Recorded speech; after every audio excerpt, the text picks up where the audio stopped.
하나님의 말씀은 사무엘상 4장 1절에서 4절까지 말씀, 우리 다 같이 한 목소리로 합독하십니다. 시작. 사무엘의 말이 온 이스라엘에 전파되니라. 이스라엘은 나가서 블레셋 사람들과 싸우려고 에베네셀 곁에 진치고 블레셋 사람들은 아벡에 진쳤더니 블레셋 사람들이 이스라엘에 대하여 전열을 벌이니라. 그 둘이 싸우다가 이스라엘이 블레셋 사람들 앞에서 패하여 그들에게 전쟁에서 죽임을 당한 군사가 4,000명 가량이라. 백성이 진영으로 돌아오매 이스라엘 장로들이 이르되 여호와께서 어찌하여 우리에게 오늘 블레셋 사람들 앞에 패하게 하셨는고, 여호와의 언약궤를 실로에서 우리에게로 가져다가 우리 중에 있게 하여 그것으로 우리를 우리 원수들의 손에서 구원하게 하자 하시니, 이에 백성이 실로의 사람을 보내어 그룹 사이에 계신 망군의 여호와의 언약궤를 거기서 가져왔고, 엘리의 두 아들 홈니와 비느하스는 하나님의 언약궤와 함께 거기에 있었더라. 아멘. 이제 저와 여러분들이 잘 아시는 대로 구약은 오실 예수님에 대해서 이렇게 기록한 말씀이다. 또 신약은 오신 예수님에 대해서 기록한 내용이고, 요한계시록은 다시 오실 예수 그리스도에 관한 내용이다 그랬습니다. 그래서 이제 저와 여러분들이 꼭 기억하시고 가야 할 것이 뭐냐면, 우리가 성경을 읽을 때 이제 두 줄기를 알고 읽어야 됩니다. 창세기 이제 3장 이후부터 요한계시록까지 보면은 하나는 하나님의 역사에 대해서 이렇게 쭉 말씀하고 계셔요. 그리고 이제 또 하나는 뭐냐면 마귀의 역사에 대해서 기록하고 있습니다.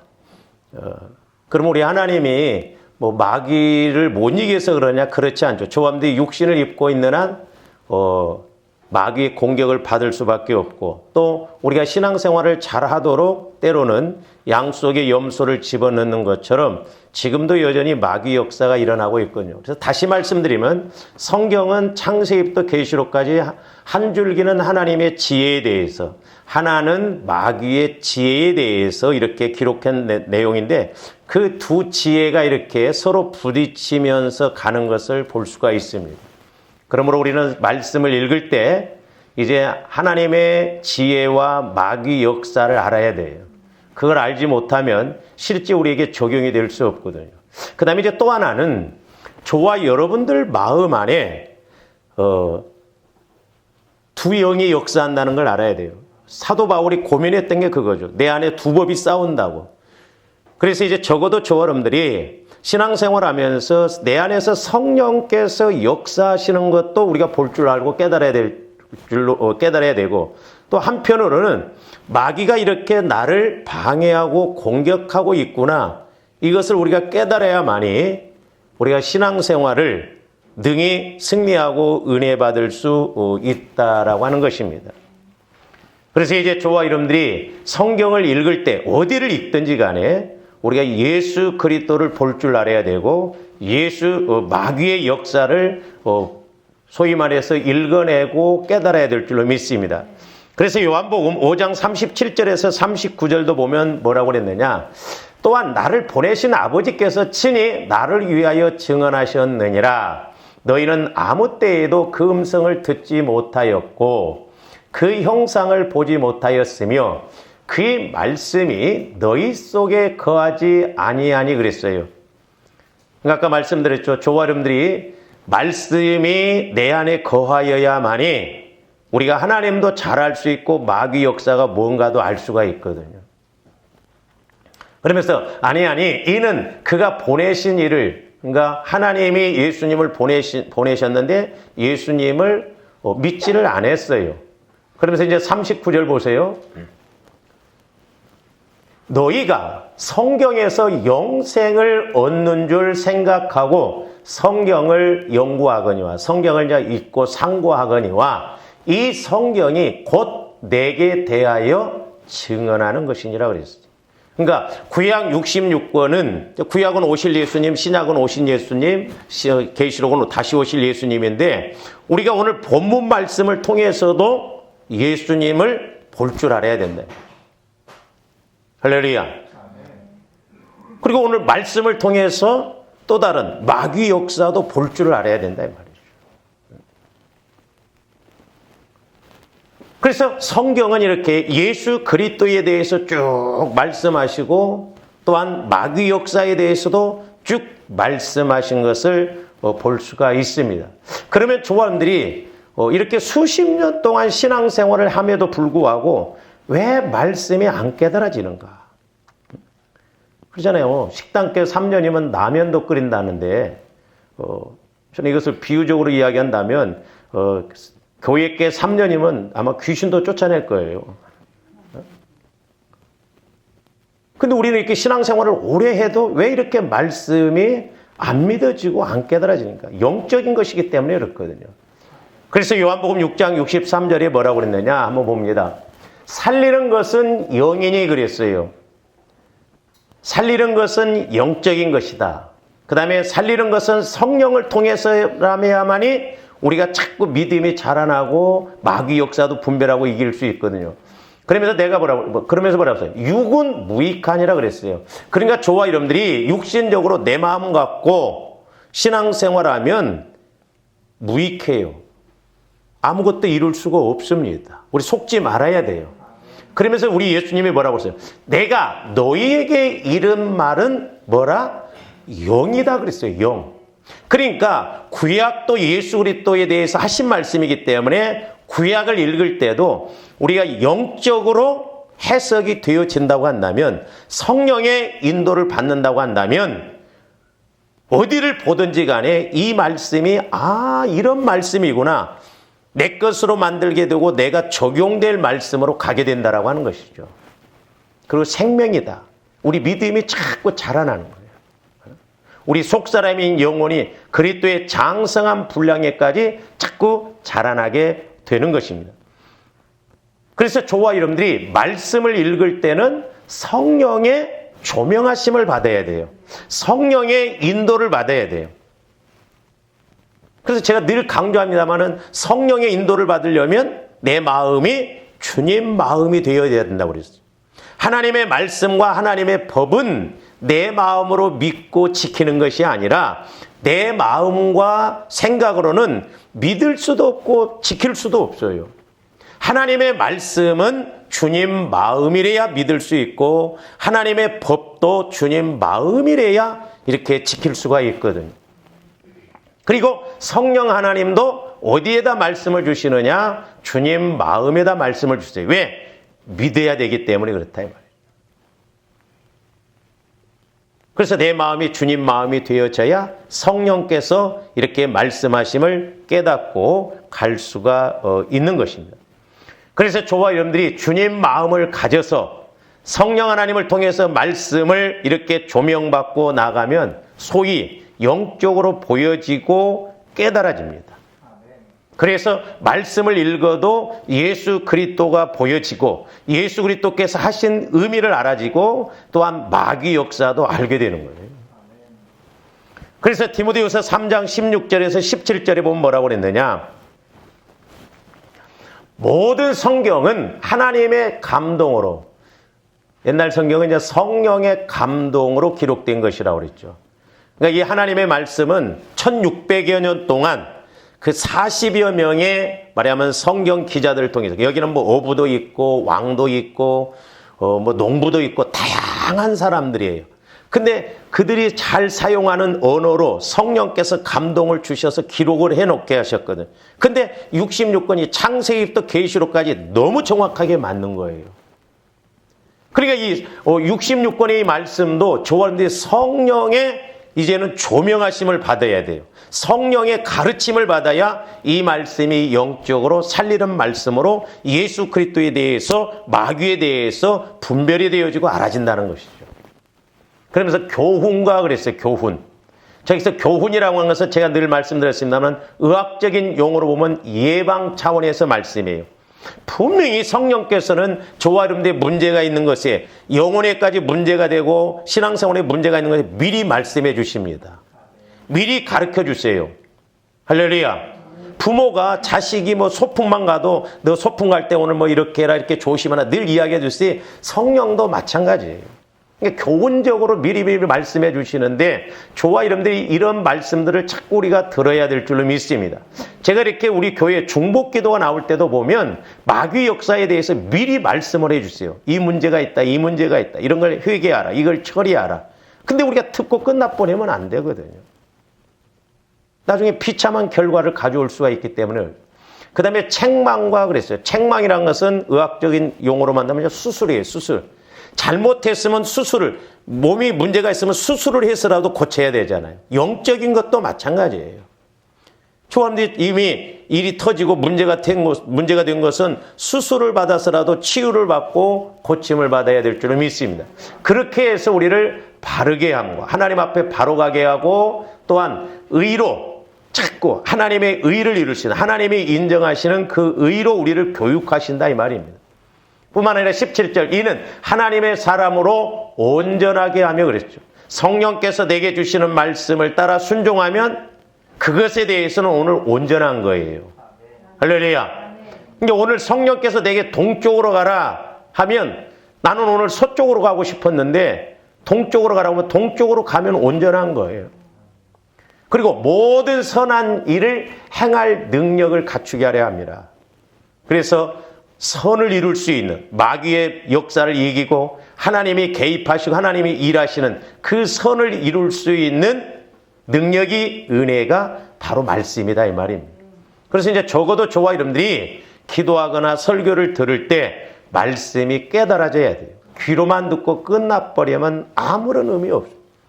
여러분들이 오늘 설명만 듣고 가는 거예요. 그래서 이제 여러분 영혼이 자꾸 이렇게 성장하다 보면 설교를 들으면서 내 것이 돼요. 내 것. 내가 깨달은 것과 이렇게 돼요. 그러니까 저도 이렇게 이제 해보면 어떤 책을 읽어도 그 책의 내용이 내 것이 돼요. 그러니까 내 것으로 만들어서 이렇게 설교와 함께 이야기를 할 수 있거든요. 그게 참 중요해요.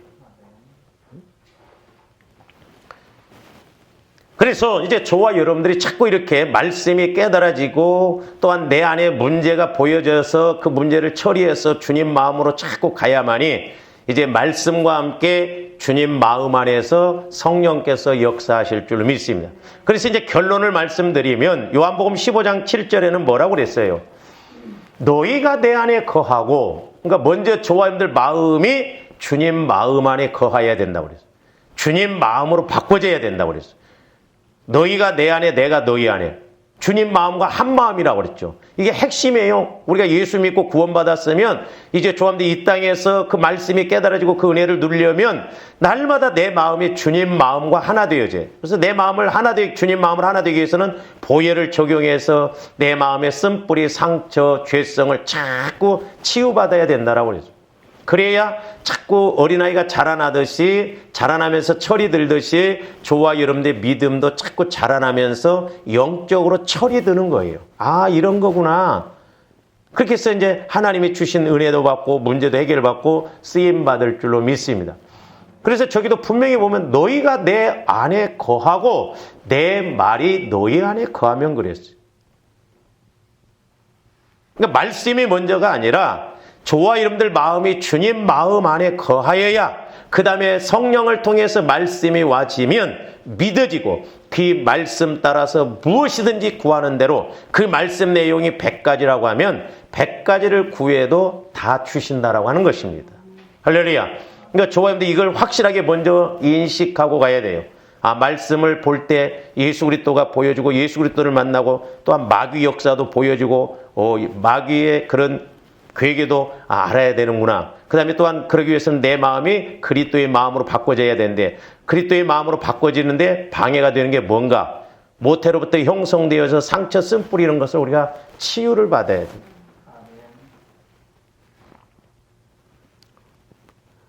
제가 TV 중에 이제 뭐 자주는 못 봅니다만은 그 채널 A에서 나오는 금쪽 같은 내 새끼는 제가 될 수 있으면 좀 봅니다. 왜냐하면 그렇게 엄마가 해보려고 하도 스트레스 받고 난리를 피우고 그래도 해답을 못 얻었는데 그 오은영 박사가 딱 그렇게 해답을 제시해주면 애가 그렇게 180도 달라져 버려. 신기하더라고. 그러니까 그 엄마가 몰라서 그러잖아요. 전문가가 이렇게 가르쳐 주니까 너무너무 정확해. 신기해요. 악을 쓰고 엄마가 지쳐갖고 그런데 딱 나와서 그대로 이렇게 가르친 대로 하면 애가 그렇게 달라져. 아니, 애들도 이렇게 달라지게 하는데 하물며 영적인 것도 마찬가지죠. 저와 여러분들이 성령을 통해서 조명을 받으면 이렇게 우리가 하루아침에도 달라질 줄로 믿습니다. 할렐루야. 그래서 여러분들 TV 보려면 좀 그런 프로나 좀 보고 어른인 나도요 회개 많이 합니다. 아, 내가 어렸을 때 몰랐었구나. 우리 부모가 또한 못했었구나.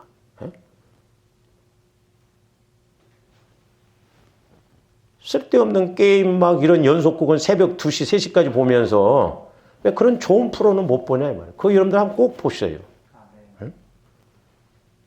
그것도 그런데 사실 주님 마음을 갖고 봐야 아 그렇구나 하는데 육신적으로 보면 아이고 엄마가 왜 저런데 그런 식으로 끝나버려요. 저는 너무너무 은혜가 되더라고요. 그래서 이제 오늘 본문 말씀도 여러분들이 보시면서 하나님의 역사가 보여져야 돼요. 자, 예수님이 보여지십니까? 또 하나, 오늘 말씀을 통해서 마귀 역사가 보여집니까? 그럼 한번 보세요. 1절부터 4절까지 하나님의 역사가 뭔가 아니면 마귀 역사가 뭔가 보여지냐 이 말이에요. 아, 이스라엘 백성들이 블레셋하고 전쟁하다 졌네. 4,000명 죽었네. 그렇게만 보면 아무런 의미가 없어요. 초함도 영적으로 보여져야 돼요. 그래서 이제 오늘은 좀 총론적인 측면에서 이렇게 좀 말씀을 드리고 다음 주부터 좀 강론적인 측면에서 우선 여러분들이 한번 보세요. 자, 그러면 마귀 역사가 어떻게 보여져요? 질문하면 우리 한국 사람들은 대답을 안 해버려요. 블레셋이 마귀 역사예요. 할렐루야? 그게 이렇게 이제 영적인 측면에서 블레셋은 오늘날 우리 측면에서 본다면 마귀 역사거든요. 그러면 이제 그럼 마귀 역사가 뭐냐? 마귀 역사는 늘 이스라엘 백성, 블레셋 사람들이 이스라엘을 괴롭힌 것처럼 마귀 역사도 늘 우리 옆에서 공격한다는 걸 알아야 돼요. 그래야 이 말씀이 이 의미가 있고 아 그러니까 우리가 이렇게 해야 되겠구나 하는데 아이고 블레셋이 공격했는데 이스라엘 백성들이 졌네. 그걸로 끝나면 의미가 없어요. 그리고 하나님의 역사가 뭔가? 하나님의 역사가 뭐예요? 언약궤가 하나님의 역사예요? 그 언약궤 갖다 놓고 전쟁했는데 처음보다도 더 많이 죽어버렸어. 3,000명이 죽어나가 버렸어. 여러분들 조함들 상황 속에서 한번 적용을 해보세요. 내가 뭔가 막 이렇게 했는데 힘들고 어려움이 와버려서 그래서 믿음으로 해보려고 막 이렇게 헌금도 해보고 막 이렇게 기도도 하고 그러는데 더 문제가 터져버렸어. 어떻게 해석할 거예요?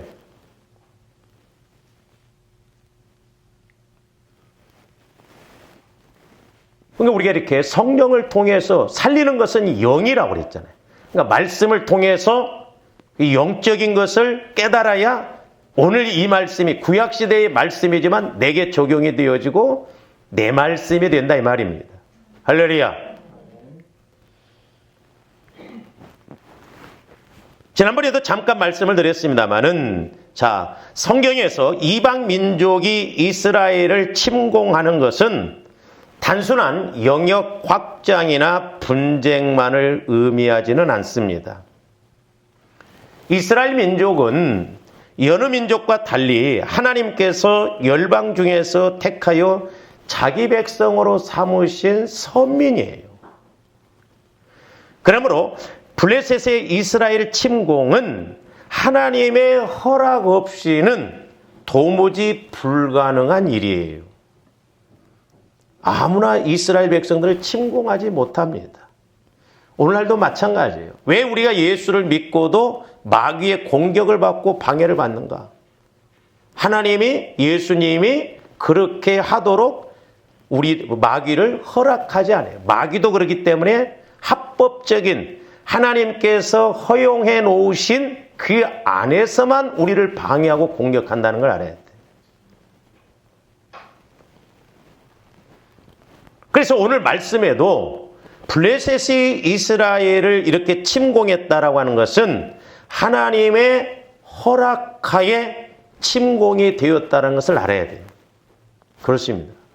이 블레셋의 전쟁은 블레셋과 싸우는 게 아니에요. 하나님이 이스라엘 백성들이 죄성이 해결되지 않고 하나님을 믿지 않고 우상의 죄에 그렇게 끌려가다 보니까 블레셋이라고 하는 민족을 통해서 도구로 사용한다 이 말이에요. 그러니까 오늘날도 저와 여러분들 어떤 문제가 오면 우리가 영적으로 해석이 좀 되어져야 하는데 육신적으로 보면 지금 내가 회개해야 할 문제인데 우리는 문제 터지면 축복해달라고 그 문제에만 매달립니다. 아니에요. 그 영적 원인을 찾아야 되는 것이죠.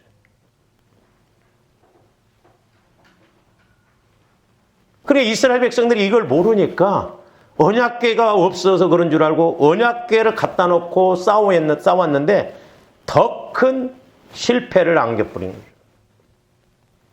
그러니까 우리가 영적인 걸 모르면 해석이 안 되어지고 해답이 안 나와지는 거예요. 그렇다면 하나님은 왜 이방 민족으로 이스라엘을 이렇게 침공하게 하셨는가? 오늘 그래서 큰 측면에서 좀 본다고 그러죠. 넓은 측면. 그래서 조합들이 산을 볼 때는 뭣도 보고 뭣도 봐야 된다? 숲도 보고 나무도 볼 줄 알아야 된다고 그랬어요. 전체를 볼 줄 알고 이렇게 작은 것도 볼 줄 알아야 돼요. 그러니까 총론적인 측면에서도 볼 줄 알고 강론적인 측면에서도 볼 줄 알아야 돼요. 말씀을 우리가 볼 때도 그래요. 큰 넓은 의미에서 큰 틀에서 볼 줄도 알고 작은 측면에서 그 한 구절 한 단어를 가지고도 우리가 볼 줄 알아야 돼요. 이제 나중에 설교를 하겠습니다만은 오늘 못하고요. 3절 보시면 우리라고 하는 단어가 몇 번 나온 줄 아세요? 5번 나옵니다. 5번. 그러니까 이렇게 영적인 관계가 안 이루어지면 매사에 뭐가 중심이 우리 나예요. 그러니까 우리가 이런 말씀들을 통해서 넓은 의미에서도 좁은 의미에서도 볼 줄 알아야 이런 것 때문에 이스라엘 백성들이 문제가 되는구나. 그렇기 때문에 나도 이렇게 해야 되겠구나 깨달아지거든요. 왜냐? 이 영적인 것은 지금 사무엘 선지자가 활동하는 그때나 바울이 고린도 교회에게 준 말씀이나 오늘이나 똑같더라고요. 제가 그래서 월요일날 화요일날 고린도후서 그 7장에 있는 말씀 7장 7절에 보면 이스라엘 백성들이 하나님을 사모한다고 해서 적어도 조합인데 요게 이루어져요. 사모하는 마음. 옛날에 제가 이제 기도할 때 성령께서 사모하는 마음이 뭐냐면 내가 여러분들에게 예를 들어서 밥을 주려고 그래. 그러면 여러분들이 뭘 준비해 갖고 와야 돼? 투가리 그릇 갖고 오면 돼요? 기분 나빠. 뭘 준비해 갖고 와야 돼요? 밥그릇. 예를 들어서 제가 여러분들에게 밥을 준다고 한다면 밥그릇을 갖고 와야 이 집사님이 밥을 이렇게 받아 먹을 자세인데 주든지 말든지 접시 갖고 오고 투가리 갖고 오고 그러봐. 기분 나빠 줘도. 그래서 사모한다라고 하는 것은 주님 앞에 간절한 마음, 내가 정확하게 회개할 거 회개하고 주님이 말씀하신 거 받을 자세를 말한다 이 말이에요. 영적으로. 근데 여러분들이 7장에 가서 보면 사무엘상 그 7장에 가서 보면 이스라엘 백성들이 사모했다고 그래서 사모. 그 다음에 두 번째 고린도 교인들이 통회를 했다고 그랬어요. 사도 바울이 지적한 것에 대해서. 회개를 했다 이 말입니다. 그러니까 조합대 하나님을 사모하고 내가 문제가 있는 거 회개를 해야 돼. 그리고 사도 바울을 자랑했다라고 그랬거든요. 그럼 사도 바울을 높이면 사도 바울이 고린도 교회에 신랄하게 단도직입적으로 한 말에 대해서 그걸 받아들이고 순종하고 그랬다 이 말이에요. 그래서 이 세 가지가 같이 이루어져야 돼요. 그래서 여러분들이 은혜 받으려면 이 세 가지가 같이 이루어져야 돼요. 목회자가 나에게 뭐라고 말하는가? 제가 여러분들한테 인간적으로는 될 수 말 안 합니다. 저도 근거 없이는 또 말하고 싶지 않고. 그렇잖아요. 성령께서 분명히 제게 주신 메시지, 말씀, 깨달음이 있으면 그걸 말하고 싶거든요. 그러니까 이스라엘 백성들도 보면 사무엘 선지자가 할 때 세 가지를 써. 하나는 하나님을 사모하고, 사무엘 선지자가 지적한 말한 우상 섬기고 죄에 대해서 회개하고, 그 다음에 사무엘 선지자가 시키는 대로 그렇게 했다 이 말이에요.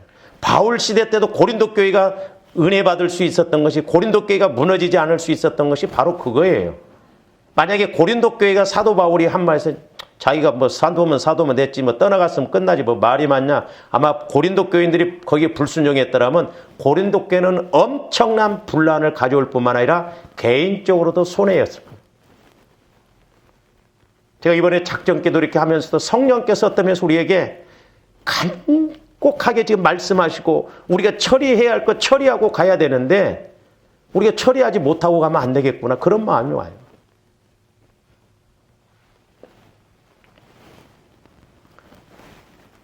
그래서 저와 여러분들이 이렇게 늘 성령께서 그에게 나에게 주시는 말씀을 통해서 말씀으로 점검을 하고 말씀으로 깨닫고 가야 될 줄로 믿습니다. 자, 이사야서 59장 1절에서 3절 말씀도 봅니다. 여호와의 손이 짧아 구원하지 못하심도 아니요 귀가 둔하여 듣지 못하심도 아니라. 조아는데 기도한 것, 기도 안 해도 조아님들 마음 먹고 있는 거 하나님 다 아십니다. 다 아셔요. 신기합니다. 제가 기도해 주다 보면 신기해요. 어쩌면 하나님 그렇게 정확하게 다 하고 계시는지. 우리 심령을 꿰뚫어 보자. 마음의 깊은 것도 길어낸다라고 그랬죠. 조아님들 기도하고 그런 거 하나님이 다 들으셔요. 근데 응답 주실 내용이 없다 이 말입니다.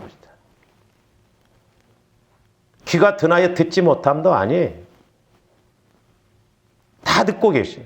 그러니까 성령께서 예를 들어서 저를 통해서 기도를 해주다 보면 저도 몰랐던 걸 하나님은 다 하시니까 가르마를 타주시잖아요. 오직 너희 죄악이 너희와 너희 하나님 사이를 갈라놓았고, 그러니까 죄라고 하는 것도 이스라엘 백성들이 했던 것처럼 똑같아요. 우리가 뭐 특별히 뭐 죄 안 짓는데 왜 우리 보러 죄인이라고 하는 거예요? 조함들이 뭐 윤리 도덕적으로 얼마나 죄를 짓습니까? 근데 하나님은 자꾸 우리를 죄인이라고 하는 거예요. 그게 왜 그래요? 우리 안에 자범죄, 본죄적인 하나님과의 관계에서 육신의 생각만 가져도 그게 죄라고 그랬어요. 그래서 죄악이 너희와 너희 하나님 사이를 갈라놓았고 너희 죄가 그의 얼굴을 가려서, 얼굴을 가렸다는 건 못 만나겠다 이 말이죠. 그래서 너희에게서 듣지 않으시게 함이니라 그랬어요. 그러니까 응답을 못 주신다 이 말이에요. 듣기는 듣는데 응답을 못 줘. 그래서 책 제목도 그런 게 있어요. 우리의 기도가 하늘나라에서는 쓰레기 취급받는다. 그러니까 조아름들이 회개해서 성령의 인도를 통해서 성령께서 시키시는 기도를 해야 하나님이 그대로 받으실 줄로 믿습니다. 왜냐하면 성령은 하나님 뜻대로 기도해요. 그래서 저도 기도할 때 날마다 잘 되는 게 아니더라고요. 성령께서 딱 붙잡아 줬다고 내가 느끼거든. 그때 막 이것저것 다 물어보기도 하고 이것저것 막 간구하기도 하고 질문도 하고 막 그러거든요.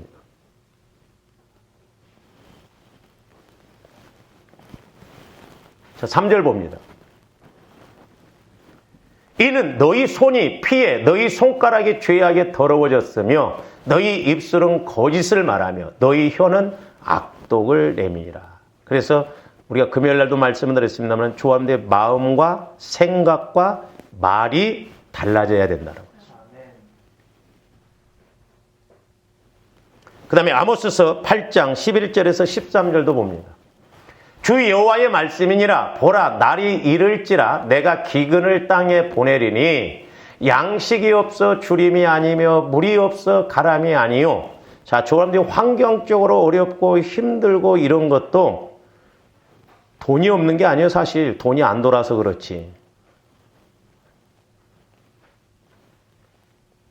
아직 은행에 돈 많아요.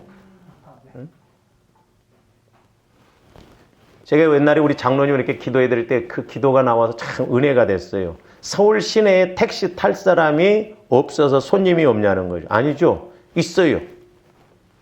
근데 그때 이제 내 손님이 되면 얼마든지 많겠죠. 그렇잖아요. 오늘 또 택시 탈 사람은 수천 명이요. 근데 하나님이 이제 나에게 이렇게 착착 인도를 해 주셔요. 제가 말씀드렸잖아요. 이 앞에 슈퍼마켓 예수 믿는 사람인데 아주 교회에서 막 먼저 번에 있는 교회를 힘들게 하고 그랬거든요. 내가 잘 돼야 할 장소인데 왜 안 되는고. 하나님이 아마 이렇게 관계가 그런가 보구나 그랬어요. 그러니까 하나님이 함께 해주시면 저와 여러분들이 아무리 코로나 시대라고 해도 하나님이 일하실 줄로 믿습니다. 할렐루야.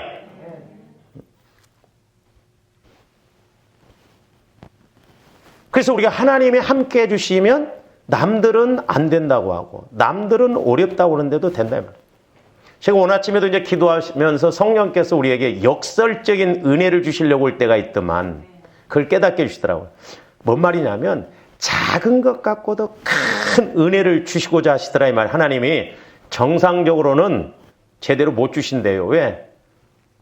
조합대 예를 들어서 몇 억짜리 문제를 해결받으려면 좀 심어놓은 게 뿌려놓은 게 많이 있어야 할 거 아니에요. 근데 그게 안 되면 하나님이 특별 법칙을 통해서 역설적으로 복을 주시려고 그래.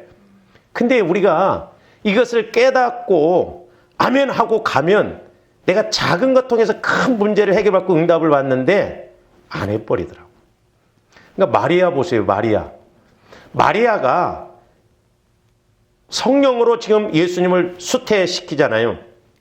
근데 만약에 그때 당시에 율법적으로 본다면 마리아는 돌에 맞아 죽어야 됩니다. 율법으로 보면. 그러니까 아멘하면 안 돼. 순종하면 안 된다니까요. 그리고 그 가문은 이스라엘 나라에서 그런 딸을 두어서 율법을 범하고 임신을 하고 그러면 돌에 맞아 죽을 뿐만 아니라 그 가문도 그 사회에서 대대로 버림을 받아요. 마리아 입장에서는 이게 보통 문제가 아닌 거예요. 쉽게 아멘 그리하옵소서 주에게 집종이 말씀대로 이루어지다. 알고나 그러냐 이 말이요. 근데 마리아 주겠습니까? 역설적이다 이 말입니다. 역설적인 거. 그래서 하나님께서는 때로 조화님들에게 은혜 주시기 위해서 역설적으로 은혜 주시고 명령하시고 감동하신다 이 말입니다. 그런데 내 생각으로 하려고 하면 힘들어 죽겠는데 왜 또 해필 나냐?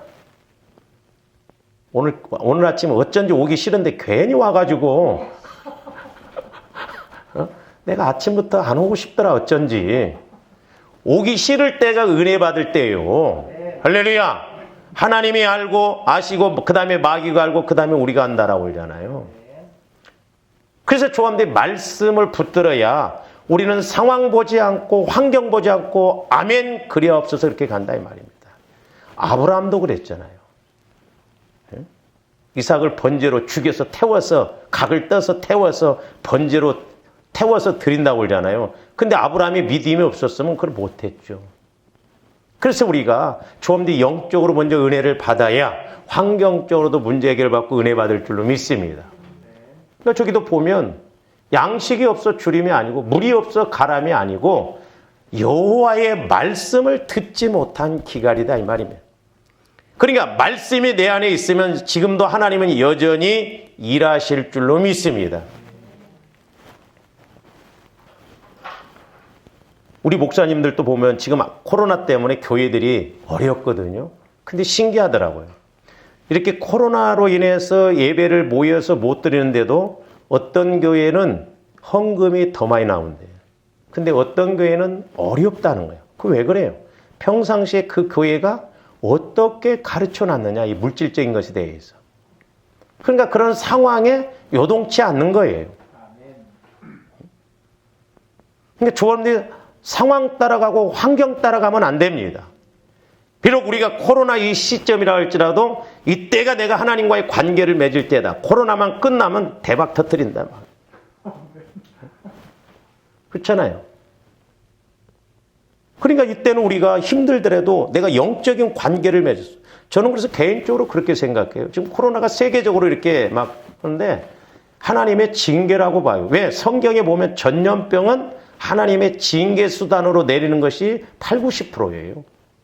그러니까 예수를 믿어도 우리나라만 봐도 그렇잖아요. 예수를 믿는다고 하고 교회는 다닌다고 하는데 변화가 안 일어나. 영적인 걸 몰라. 그렇기 때문에 우리가 회개해야 돼요. 그래서 우리가 하나님을 만나야 될 줄로 믿습니다. 그러니까 어떻게 보면 내가 물질적으로 환경적으로 어릴 때일수록 하나님을 만나야 할 때예요. 촤 주장창 해결해 주세요. 그게 아니다 이 말이야. 원인이 뭔가? 내가 하나님과의 관계를 맺고 가야 할 것이 뭔가? 제가 늘 안타까운 것이 그거예요.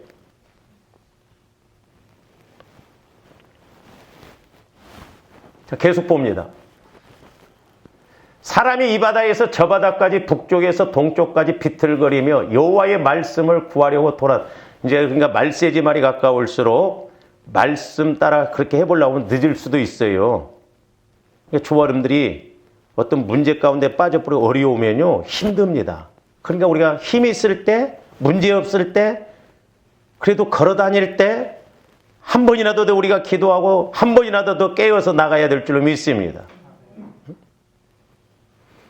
옛날에 그런 이야기를 하더라고. 좀 직장을 쉬고 나도 좀 이렇게 쉬었으면 성경도 많이 볼 것 같고 기도도 많이 할 것 같아요. 그래서 그렇게 해보라고 그랬어요. 여러분들이 좀 막 쉬고 그러면 성경도 많이 볼 것 같지요? 아니요. 쉬어봐요. 딴짓만 하고 있어. 제 입장에서 말해볼까요? 여러분들이 휴일날 이튿날은 새벽기도로 나올 수 있잖아요. 그러면 쉬었으니까. 안 나오잖아. 쉰다고 되는 게 아니에요. 그만큼 우리가 믿음이 있어야 될 줄로 믿습니다. 할렐루야. 그날에 아름다운 처녀와 젊은 남자가 다 갈아여 쓸어. 그러니까 말세지 말에는 이제 이게 자꾸 우리 기독교가 힘이 없어져 버립니다. 그러다 보면 문제가 된다. 개인이 됐든 교회가 됐든. 그래서 저도 몸부림치는 거예요. 여러분들이 어떻게 생각할지 모르지만 저도 이 영적인 이것을 이루고 우리 교회가 성도들이 전체가 막 불이 붙어서 영적으로 막 이게 할 때 이거 팍팍 치고 나갈. 근데 가면 갈수록 이게 힘들어지는 걸 느끼거든요. 그러니까 우리 한국 교회가 한국 성도들이 영적으로 불이 붙어서 막 힘있게 하면 무슨 퀴어 측저가 들어오고 무슨 이단들이 들어오고 무슨 좌파가 역사하겠어요. 우리가 그런 빛의 역할을 못하니까 마귀 새끼가 자꾸 그렇게 해서 힘이 없게 만든다 이 말입니다. 우리가 영적 싸움을 싸워야 될 줄을 믿습니다. 자, 사무엘상 3장 1절에서 3절도 보세요. 이에 아이 사무엘이 엘리 앞에서 여호와를 섬길 때에는 여호와의 말씀이 희귀하여 그랬어요. 그러니까 엘리 제사장도 아주 영적으로 둔할 대로 둔해져 버리고, 그러니까 하나님은 도저히 그대로 둬서는 안 되기 때문에 사무엘을 태어나게 하셔서 사무엘을 통해서 일을 하시려고 하는데, 이제 사무엘, 어린 사무엘이 이렇게 섬길 때는 말씀이 희귀해졌어요. 그래서 이상이 흔히 보이지 않았더라 그랬어요. 저와 여러분들이 가면 갈수록 말씀이 자꾸 깨달아지고 이적도 체험하고 은혜도 체험하고 그래야 될 줄로 믿습니다. 할렐루야. 말씀이 희귀해지면 안 돼요. 저도 제일 염려되는 것이 뭐냐면 우리 교회에 성령께서 말씀을 주시지 않을까. 그렇게 해서도 안 되겠지만 그게 제일 두려워요. 만약에 우리 교회에 말씀이 안 주어진다면, 아이고 하나님이 설마 그러겠어요. 목사님은 그냥 뭐 하시는 말씀인데 두려울 수도 있어요. 계속 말씀을 주셨는데도 하나님은 오래 참으시지만 끝까지는 안 참으실 수도 있잖아요.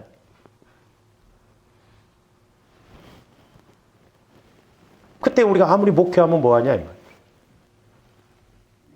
개인도 마찬가지죠. 저한테 말씀이 끊기면 안 됩니다. 책망의 말씀이 주어진다 할지라도 감사해야 돼요. 왜? 책망의 말씀을 통해서라도 나를 세우시려고 그러기 때문에. 책망의 말씀도 없고 아무것도 안 하고 그러버렸어요. 제가 자꾸 그 이야기를 해서 그런데 그 오은영 박사가 그 이야기를 하는 소리에 제가 은혜를 받았네요. 애들도 엄마 사랑을 받기 위해서 막 떼를 쓰고 그런답니다. 그래서 그때가 기회라는 거예요. 근데 애들도 떼를 막 써도 막 심지어 애가 막 침을 뱉고 그 관심을 갖기 위해서 그런데요. 막 침을 뱉어버리더라고. 근데 나중에 애도 조금 그렇게 하다가 안 하면 엄마한테 포기를 해버린답니다. 포기를 하면 그때는 어렵대요. 그냥 막 침을 뱉고 악을 쓰고 그럴 때는 기회라는 거예요. 근데 애도 벌써 알고 이제 관심이 없으면. 그래서 애착 관계에서 여러분들 그 옛날에 제가 한번 보여줬죠? 무관심한 거. 애가 엄마가 들어오고 나가도 관심이 없습니다. 그렇게 형성이 되면요, 예수를 믿어도요, 아무리 말씀을 줘도 관심이 없습니다. 신기해요. 영적으로 우리가 인격적으로 이렇게 잘 치유받고 나가야 될 줄 믿습니다. 할렐루야. 그래서 말씀이 희귀하여 이상이 보이지 않았더라 그랬어요. 그 다음에 엘리의 눈이 점점 어두워가서 잘 보지 못하는 그때에, 그러니까 제사장, 오늘날 하면 엘리 목사님이 영적으로 전혀 말씀이 들려지지 않고 보이지가 않아요. 영적으로 어두우니까. 말세에도 이렇게 갈 수 있다 이 말입니다. 3절 보세요. 하나님의 등불은 아직 꺼지지 아니했으면, 저것도 중요해요. 조화님들이 성전에 늘 등불이 끊이지 않대. 조화님들 기도의 등불, 예배의 등불, 봉사의 등불, 이런 등불이 꺼지지 않아야 될 줄로 믿습니다. 할렐루야. 그 등불이 꺼져버리면 매사에 모든 것이 힘듭니다. 그러니까 엘리 제사장이 그렇게 타락하고 영적으로 무지하고 어두웠어도 하나님은 이스라엘 백성들을 택하셨기 때문에 그냥 안 두셔요. 그러니까 오늘날도 마찬가지더라고요. 하나님이 저와 여러분들을 택하셨고 사랑하시기 때문에 어떻게 해서라도 분명히 깨닫게 해주시고 말씀을 주십니다. 그러니까 우리가 그걸 잘 들어야 될 줄로 믿습니다. 그 다음에 사무엘은 하나님의 궤에 있는 여호와의 전 안에 누웠더니 그랬습니다. 자, 엘리 제사장 당시에는 하나님의 말씀이 희귀하였으며 이상도 흔히 이렇게 보이지 않았다고 하였습니다. 이것은 이스라엘이 하나님께 범죄한 결과입니다. 이렇게 이스라엘이 하나님께 범죄함으로 영적으로 무감각하니 하나님은 블레셋을 이렇게 징계의 막대기로 사용하여서 이스라엘을 치게 하신 거예요. 그러니까 정확하게 하나님의 입장에서 본다고 한다면 이 4,000명이 죽어나갔을 때 이스라엘 백성들이 뭐 해야 돼요? 회개해야 된다 이 말이에요. 회개. 이렇게 보여져야 된다 이 말이죠. 단지 그냥 블레셋이 땅을 빼앗기 위해서 전쟁한 것이 아니다 이 말입니다. 그러나 하나님은 이스라엘이 범죄하였다고 해서 그들을 즉시 징계하신 것은 아닙니다. 하나님은 오래 참으셔요. 그러나 끝까지는 안 참으시더라고요. 그래서 여러분들이 사무엘상 3장 1절부터 4장 1절 사이에는 적어도 몇 년간의 간격이 있어요.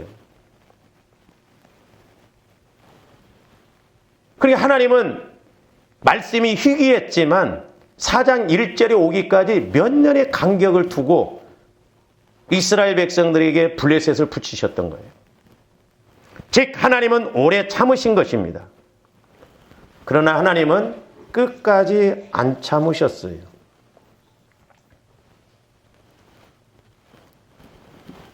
그래서 이제 하나님은 더 이상 그대로 두어서는 안 되기 때문에 이제 사무엘 선지자를 이렇게 드러내신 것입니다. 그래서 여러분들이 사무엘상 3장 21절 한번 봅니다. 여호와께서 실로에서 다시 나타나시되 여호와께서 실로에서 여호와의 말씀으로 사무엘에게 자기를 나타내시라. 이제 하나님께서 사무엘을 통해서 하나님의 말씀을 드러내는 것을 봅니다. 그 다음에 4장 1절에도 보면 사무엘의 말이 온 이스라엘에 전파되니라 그랬어요. 그러니까 3장 21절과 4장 1절 상반절을 보면 여호와께서 실로에서 여호와의 말씀으로 사무엘에게 자기를 나타내시니 사무엘의 말이 온 이스라엘에 전파되었다고 하였습니다. 즉 여호와의 말씀이 희귀했던 이스라엘에 여호와의 말씀이 풍성히 전해지기 시작한 것입니다. 오늘도 마찬가지예요. 하나님은 조원들이 뭐 조용히 그러면 내가 오늘 목사를 다른 목사님을 만나야 되는 게 그게 아니에요. 우리 교회에 주의 종을 통해서 여러분들이 또 기도할수록 말씀이 자꾸 또 풍성히 주어져야 될 줄 믿습니다. 그게 신기해요. 참 그래서 하나님은 사랑의 하나님인데 저와 여러분들의 영혼이 어떤 환경에 문제가 더 그대로 둬서는 안 됐을 때 유독 중복 기도를 더 많이 시키시더라고. 여러분들이 예를 들어서 열심히 이렇게 기도 생활을 하잖아요. 그러면 하나님 어떻게 보면 더 중복 기도를 이렇게 하게 해야 되는데 열심히 안 해도 중복 기도를 해요. 시켜요. 왜? 그 영혼이 그대로 두면 안 되기 때문에 그렇더라고. 어떤 데 저도 불공평하다 그럴 때가 있어요. 열심히 하는 사람들 자꾸 중복 기도 시켜서 열심히 더 잘 가면 얼마나 좋아요. 이것은 분명 하나님의 은혜입니다. 짐작한데 하나님은 사무엘 선지자를 통해 이스라엘에게 회개를 아마 촉구하셨던 것 같아요. 주와 여러분들이 변명하면 안 돼요. 하나님은 분명히 교회를 통해서 누구를 통해서 환경을 통해서든지 내게 말씀하십니다. 그런데 신기한 건 뭐냐면 오늘도 마찬가지예요. 예를 들어서 여러분들이 오늘 말씀을 내 말씀이다 하고 막 귀를 쫑긋하게 하고 전 내 말씀이야. 내가 가져가야 된다. 그런데 마귀는 꼭 어떻게 하냐면 전혀 못 듣게 합니다. 내 말씀으로 안 가져가게 해요. 이 영적인 건 현장이에요. 현실입니다. 신기해요. 내 말씀인데 관심이 없어요. 안 들으려고 합니다.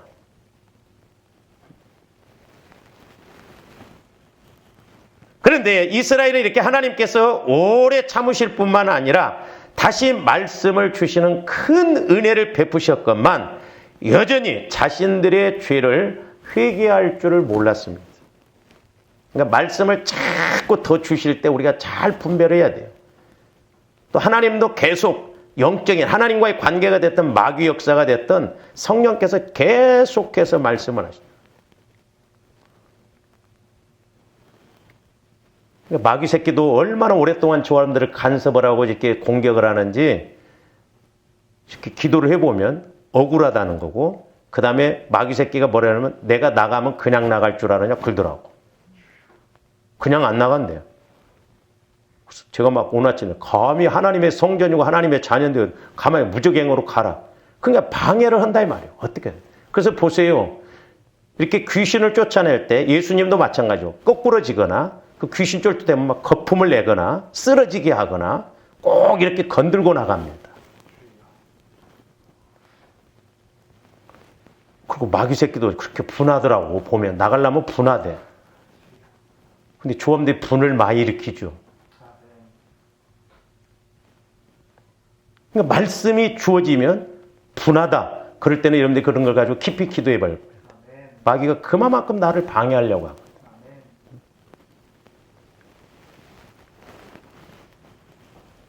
그러니까 사무엘 선지자를 통해서 이렇게 그동안도 오래 참으셨어요.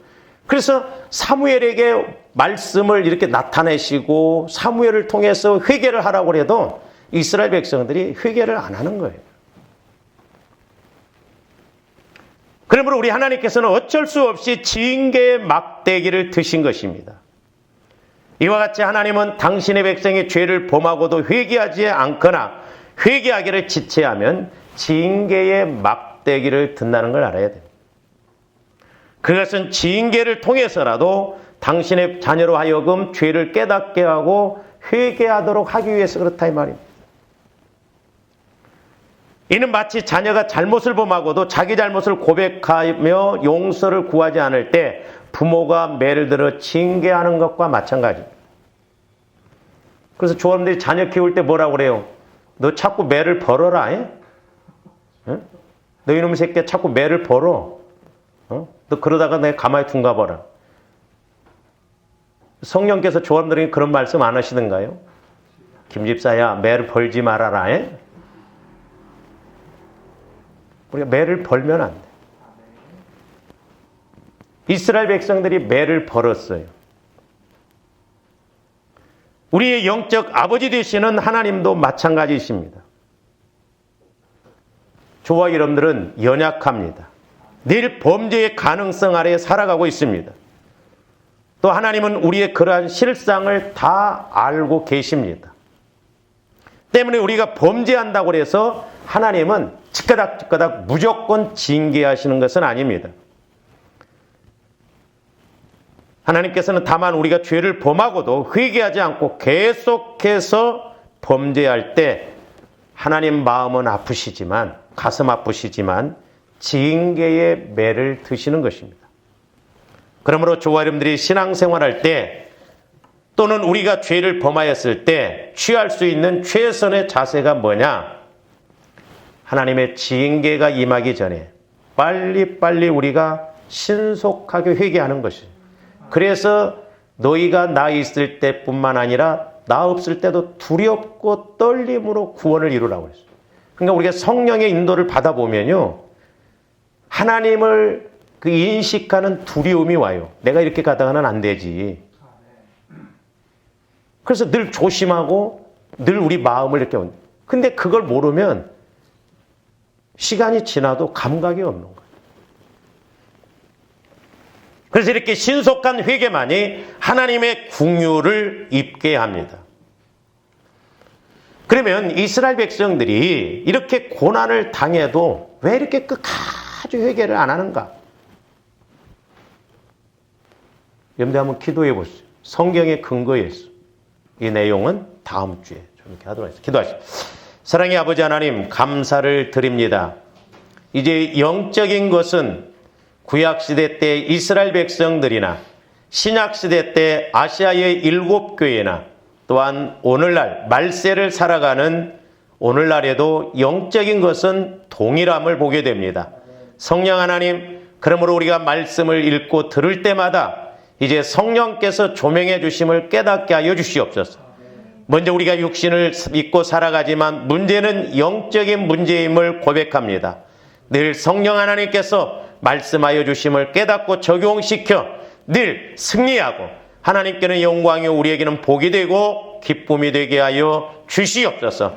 성령 하나님, 영안이 열려지게 하여 주셔서 우리 현장을 통하여 영적인 원인을 알고 해결책을 알게 하여 주시옵소서. 감사를 드리오며 예수 그리스도 이름으로 기도하옵나이다. 아멘.